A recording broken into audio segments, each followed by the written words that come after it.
The question is 84 divided by 7, bracket 7 minus 1, bracket close, plus, in the bracket, 9 plus 3, bracket close, into 2. According to the PEMDAS rule, we'll solve the brackets first. So now, the solution. 24. 84. Divide by b.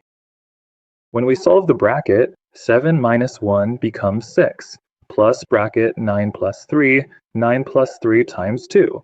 Now let's show it further. 84 divide by b6.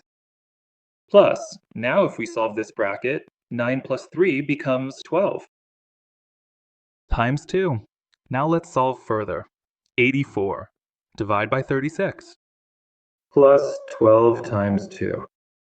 Now, first of all, we'll solve the division. So, 84 divide by 6 plus 12 times 6. 84 will be canceled. 1. And 4 now. 14 plus 12 times 2. Now equals 2. 14 plus 12 times 2. Here it will be 24. So 14 plus 24, 14 plus 24 equals to 30. This is the right answer.